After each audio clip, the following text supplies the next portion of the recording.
La plupart d'entre nous connaissent Warren Buffett comme l'un des plus grands investisseurs de tous les temps, et le président de Berkshire Hathaway.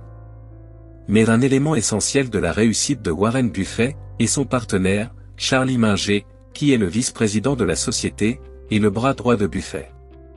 Charlie était avocat et déjà un investisseur très prospère, avant d'unir ses forces à celles de Warren Buffett et de créer ce qui est connu comme le conglomérat d'entreprises le plus prospère au monde.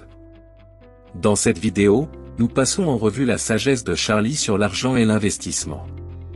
Si vous aimez les vidéos sur les affaires, l'argent et l'investissement, abonnez-vous et cliquez sur la cloche de notification pour ne manquer aucune de nos vidéos à forte valeur ajoutée. Commençons. Première idée. Les grandes opportunités sont rares. Ne les gaspillez pas, mais ce qu'il a dit encore et encore à ses petits-enfants, y compris ma mère. C'est que les vraies opportunités qui se présentent à vous sont rares. C'est une vie très chanceuse qui vient de baigner dans une opportunité tout au long du chemin. La plupart des gens n'ont que quelques fois l'occasion de faire une énorme différence en saisissant une énorme activité.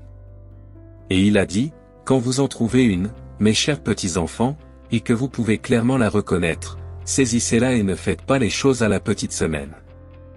Ma mère, qui ne s'intéressait pas à la finance, aimait parler de la famille.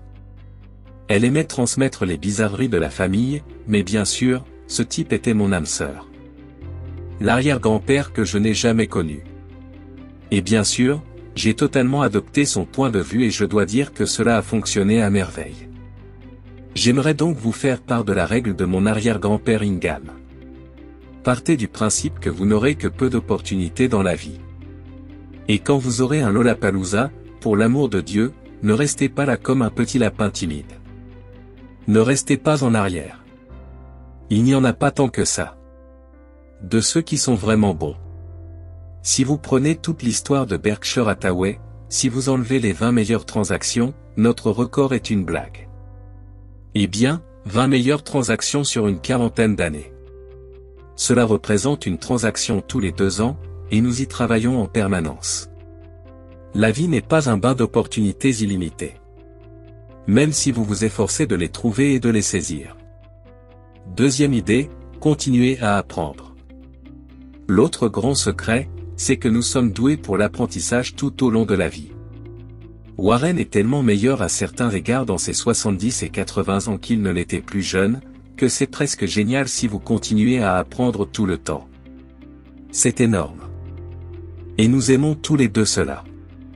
Et nous avons un groupe d'amis merveilleux, vraiment merveilleux, de qui nous pouvons apprendre beaucoup. Oui. Troisième idée, ne pas essayer de prédire le marché.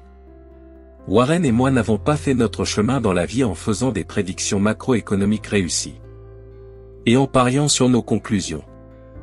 Notre système consiste à nager avec autant de compétences que possible, et parfois la marée sera avec nous, parfois elle sera contre nous, mais dans l'ensemble, nous ne nous donnons pas la peine d'essayer de prédire les marées, parce que nous avons l'intention de jouer le jeu pendant longtemps. Je vous recommande à tous d'adopter exactement la même attitude. Si vous ne pouvez pas, c'est un piège et une illusion. Ne pas deviner les cycles macroéconomiques. Très peu de gens y parviennent, et certains le font par accident. Lorsque le jeu est si difficile, pourquoi ne pas adopter l'autre système qui consiste à nager aussi bien que possible en se disant qu'au cours d'une longue vie, on aura sa part de bonnes et de mauvaises marées. Quatrième idée, il n'est pas nécessaire que ce soit compliqué. Il s'agit de contrôler les coûts et de vivre simplement. Et c'était ça le secret. Warren et moi avions de tout petits bouts d'argent. Nous avons toujours sous-utilisé nos revenus et nous avons investi. Vous savez, vous vivez assez longtemps, vous finissez par être riche. Ce n'est pas très compliqué. Et maintenant, il y a une partie de la question qui est de savoir comment se sortir de ces erreurs sans qu'elles ne coûtent trop cher. Et nous l'avons fait aussi. Et si vous regardez Berkshire Hathaway, pensez à ses entreprises fondatrices. Un grand magasin Doom. Une entreprise textile de la Nouvelle-Angleterre, une entreprise de timbres commerciaux. C'est de la Kenny Berkshire Hathaway.